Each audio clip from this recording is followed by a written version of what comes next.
el doctor Pedro Donoso, consultor político, que está hoy día con nosotros. ¿Cómo está usted, doctor? ¿Me está escuchando? Hola Jimmy, le escucho muy bien. Gracias por la invitación. Buen día. Perfecto.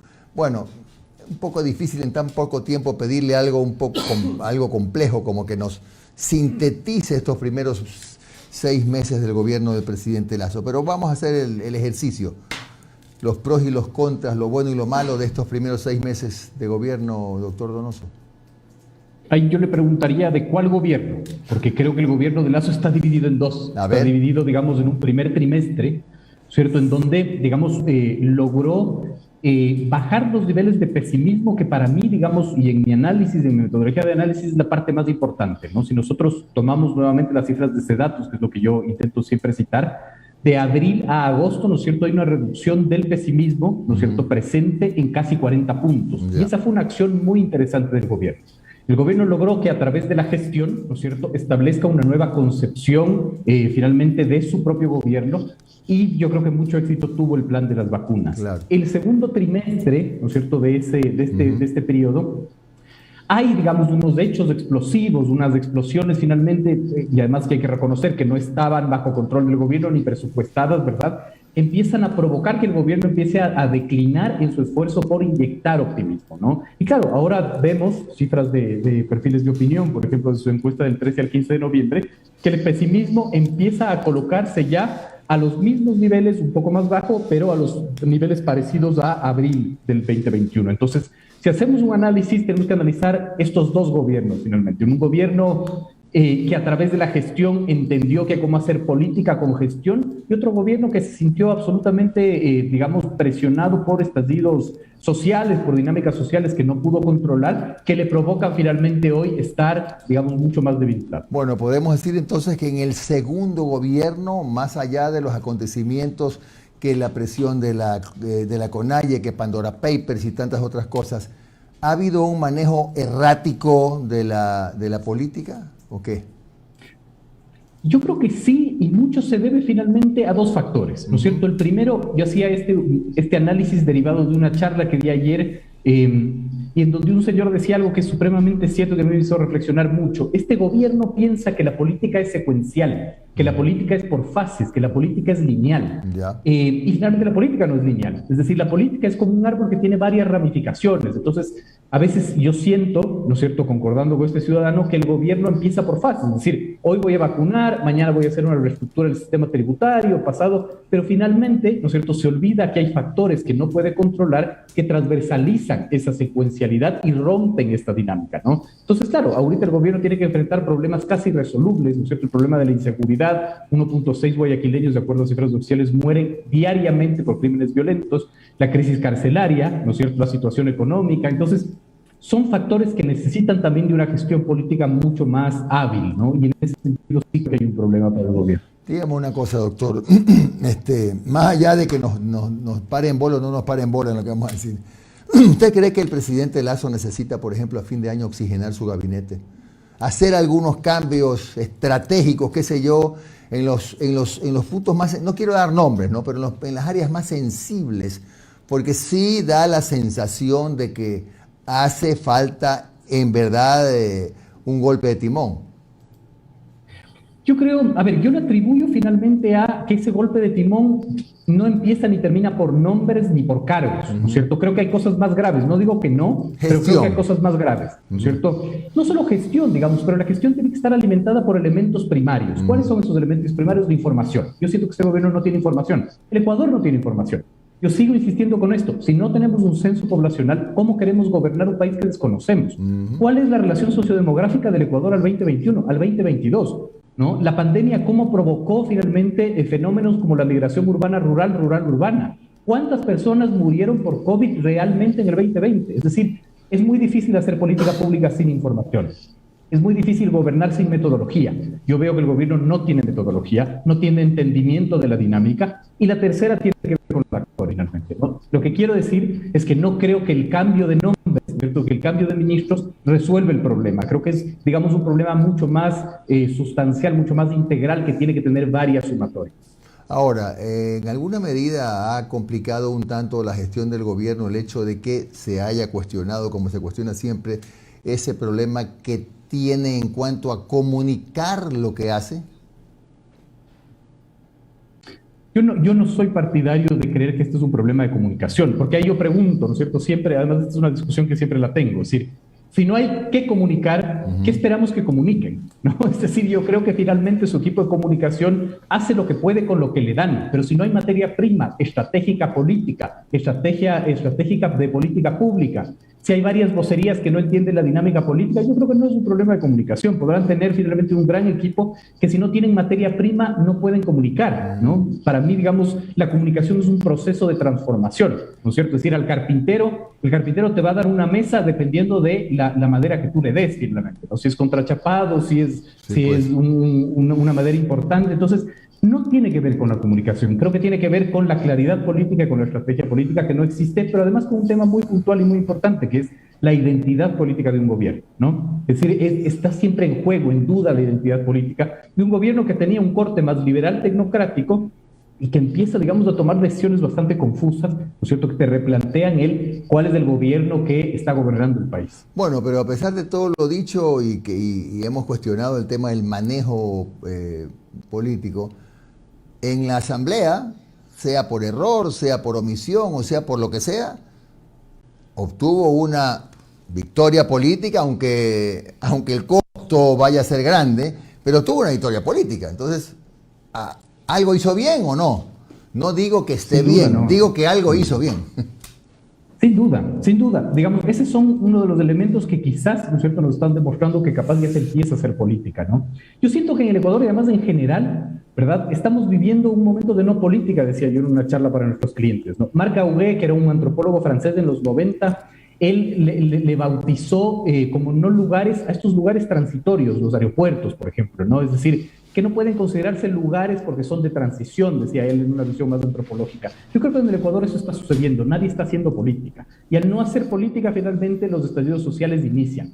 La aprobación de la ley de tributos es una aprobación bastante sui generis, ¿no es cierto? Porque si bien puede haber ahí, ¿no es cierto?, una lectura política, ¿verdad? Yo sin duda creo que uno de los grandes ganadores es el gobierno, estoy hablando netamente de la estrategia política, ¿verdad? Porque claro, logró pasar su ley sin cambiar una coma y logró endilgar a otra tienda política la responsabilidad. Claro. Entonces sí, creo que fue una muy buena política. Sin embargo, ¿no es cierto?, una batalla no es ganar la guerra, ese es el punto. Es decir, estas pueden ser explosiones de suerte, pero si no hay estrategia política va a ser muy complejo que se consolide finalmente. Y es probable también que haya batallas que todavía no haya enfrentado con la debida fuerza. Por ejemplo, la crisis carcelaria, todavía en los pabellones están llenos de armas, todavía, salvo que sea una operación ultra secreta y que no la conozcamos, pero ni siquiera está conformada la comisión de pacificación, ni esa comisión está conformada. Y lo otro, por ejemplo, el drama de los hospitales, es un retroceso, no hay medicinas.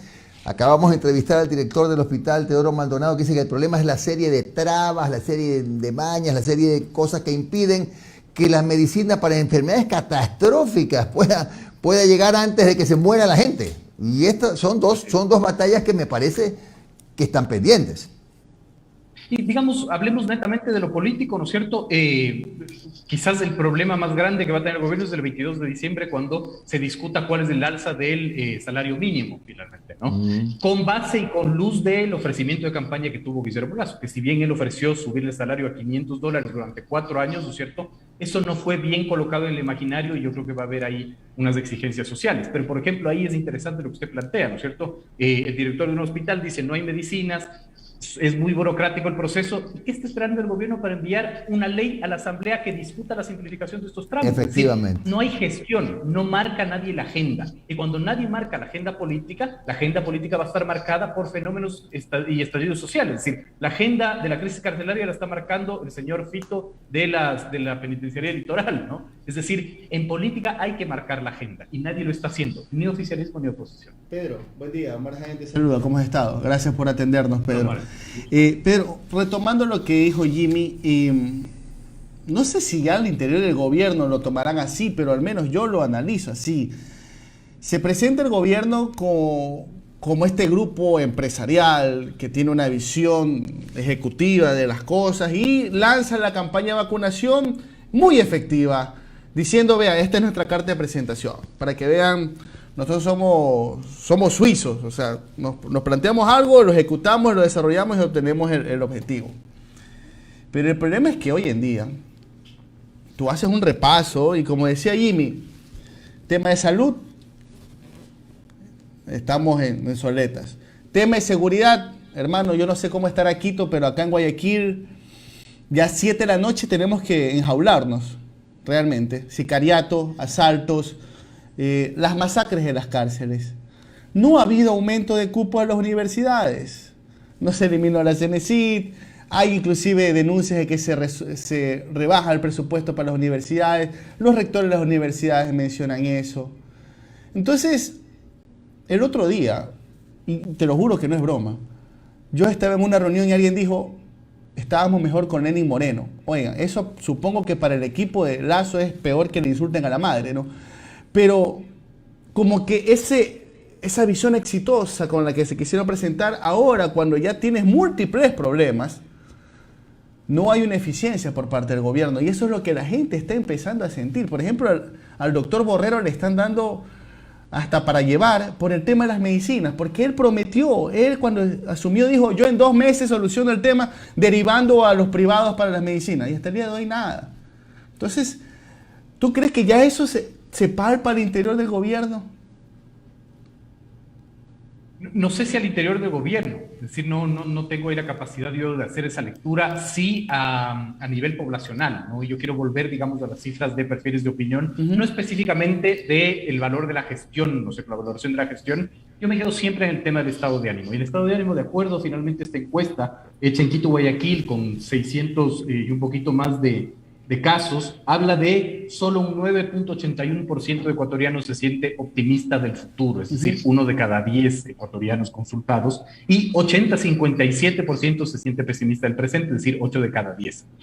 Estamos regresando a esas cifras que le bajan el margen de maniobra de un gobierno, ¿no es cierto? Que yo siento que está absolutamente perdido ahora, ¿no? ¿Y por qué está perdido ahora? Porque creo que se quedaron muy encerrados en el éxito de la vacunación y no entendieron que en política, ¿no es cierto?, la lógica no es lineal, no es secuencial, no es que yo puedo gobernar por fases, es que yo tengo que hacer todo al mismo tiempo y yo tengo que capitalizar esas victorias, ¿no? Lo que yo he dicho siempre, en la política es un proceso de alquimia, hay que capitalizar, hay que materializar lo inmaterial. El gobierno debió haber convocado una consulta popular inmediatamente después del éxito de las vacunas para cambiar las estructuras finalmente que le permitan ganar gobernabilidad, ¿no? Y eso siento que no lo está entendiendo, lo que no lo está haciendo. Oye, Pedro, ya en estos momentos ni pensar ir a las urnas, pues sería un suicidio, ¿no? Depende cómo, depende cuál y sea de el qué proceso, pregunte, y de qué pregunte, ¿no? Si hablamos de consulta popular, de qué pregunte, yo creo que la consulta popular no podría ser, digamos, una buena idea. Yo tengo ahí una gran discusión con el tema de la muerte cruzada, esa es otra discusión, porque tienes un plazo mayor, ¿no es cierto? Se habla más o menos de 6 meses. Puedes gobernar a punta de decreto, claro, puedes gobernar a punta de decreto. Gobiernas a punta de decreto, ¿no es cierto? Te bajas finalmente uno de los frentes que tienes abiertos, que es la relación institucional, es decir, relación legislativo, etcétera. Entonces, claro, esa es otra discusión, ¿no? Pero, claro, no se materializa y ese es un problema. Pero hay que reconocer también que el gobierno está enfrentando problemas irresolubles casi, ¿no? Es decir, la inseguridad finalmente es un problema estructural, no es un problema de resolver con Fuerzas Armadas y Policía en las calles, es un problema estructural, es decir, hemos retrocedido 10 años de pobreza y pobreza extrema. Quito, Guayaquil y Cuenca son las 3 ciudades con mayor desempleo del 2021, es decir, las cifras de los indicadores sociales son muy, muy complejos. Lo que a mí sí me llama muchísimo la atención es que el gobierno nunca cierra el círculo de los anuncios. ¿Qué quiero decir con esto? Y ahí quizás sí es un problema de comunicación, pero me da el plan, ¿no es cierto?, para pacificar, digamos, las cárceles y para reducir los índices de violencia, y no lo cierra con el ámbito de un plan social. Entonces no logro entender. Ni siquiera han convocado a la comisión, Pedro. Ni siquiera han convocado a la comisión de pacificación. Pero más allá de eso, ¿no es cierto? ¿Cuál es la política pública social para intentar reestructurar el tejido social que está quebrado, que es el origen real de la inseguridad? Ese es el origen real de la inseguridad. Es decir, ¿dónde está ese plan social finalmente? ¿A qué va a destinar usted, señor gobierno, los impuestos que va a recaudar? Eso necesita explicarlo, necesita materializarlo finalmente, ¿no? Entonces, claro, la gente se siente aún más, digamos, golpeada cuando te suben los impuestos, pero no hay para comprar medicina. Claro. Ahora, Pedro, es ineludible pensar que estamos a puertas de un año electoral. Se vienen elecciones seccionales. Supongo que ustedes están felices saltando en un pie porque se vienen los contratos pues, de consultoría. Oiga, Pedro, pero mire, hay un análisis que rueda por ahí, quisiera ver si tú lo compartes. A ver, ¿cuál es la situación actual? Tenemos un gobierno que llegó con un discurso, con un voto duro, pero ese voto duro ahora le está dando palo, porque le subiste impuestos, porque están dando paso a una ley de interrupción del aborto, por una serie de temas, ¿no verdad? Que hay gente de interrupción del embarazo. Hay gente que está muy herida por el tema de la reforma tributaria, muy herida. Y que ya le ha perdido confianza porque dicen que este es nuestro Macri, que llegó con un discurso y se suavizó, se hizo socialdemócrata y querían algo más radical. Por el otro lado, ahí está dispersa la cuestión del centro a la izquierda, pues no. Un correísmo que le va a pasar factura a lo que pasó en la asamblea. Un Pachacutic que a veces sí, que a veces no, con un Conalle de por medio, pero con una Guadalupe Llori que es BFF de Guillermo Lasso. Que es usted. El tema es que hay lugar para que aparezca un Bolsonaro del Pacífico. ¿Usted cree que podría ese discurso fuerte, el discurso Milei argentino, puede calar acá arrancando ya en las elecciones seccionales? A ver, hablemos del 2022. Ahí yo quiero hacer ahí una aclaración. Nosotros nos dedicamos a hacer análisis político, digamos, por fuera de las elecciones. No somos, digamos, asesores electorales, así que no nos alegramos mucho tampoco en que haya elecciones el siguiente año. Pero nos alegramos para otros actores, obviamente, claro, ¿no? Para los colegas. El segundo punto es, hablemos del año preelectoral, que es el 2022, pero yo quiero hacer una reflexión anterior. El año 2022, por característica natural, va a ser un año de transición, y de transición en los cargos y puestos de instituciones más graves. ¿A qué me refiero con esto? Hay que hacer una renovación parcial del Consejo Nacional Electoral, hay que hacer renovación parcial de la Corte Constitucional. Si se dan los juicios políticos en 4 instituciones de control, súper de bancos, súper de compañías, Procuraduría, Contraloría, Defensoría del Pueblo, ¿verdad? El 2022 no solo va a ser un año preelectoral, sino va a ser un año de transición en autoridades de control que tienen mucha incidencia en la gestión política del gobierno. Es decir, el 2022 va a ser un año bastante complejo y bastante movido. Ahora, hablemos de qué es un año preelectoral, ¿no es cierto? Y digamos a mí, lo que más me llama la atención, ¿no es cierto? Y es esta reflexión así reciente, es al jugar a la no política emergen estos caudillos, ¿no es cierto?, populistas de la no política. Yo ni siquiera quiero hablar de Milei o de Bolsonaro, quiero reflexionar en Chile, por ejemplo, ¿no es cierto? No hablemos ni de Boric ni de Kast, hablemos de Parisi finalmente, que es el tercer candidato que llega. Que nunca pisó Chile. Sí hay una separación importante. Nunca estuvo en Chile.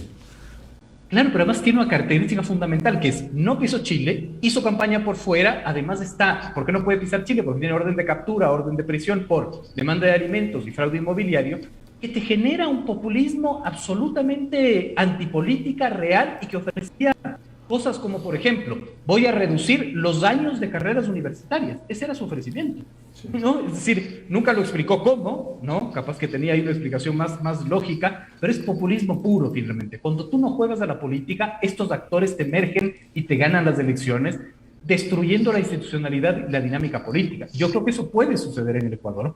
Es altamente probable que así suceda en elecciones que son mucho más importantes que las nacionales, que son las seccionales, y en donde creo tiene característica de siempre perderlas, ¿no? Entonces creo que ahí también se abre un frente importantísimo para el gobierno que tendrá que plantearlo en el cálculo de la estrategia. Muy bien, gracias Pedro por acompañarnos en el análisis de estos meses del gobierno del señor Guillermo Lasso. Un buen día, Pedro. Muy encantado. Amable. Feliz Navidad. Muchísimas gracias por la invitación. Sí, un abrazo, felicidades, feliz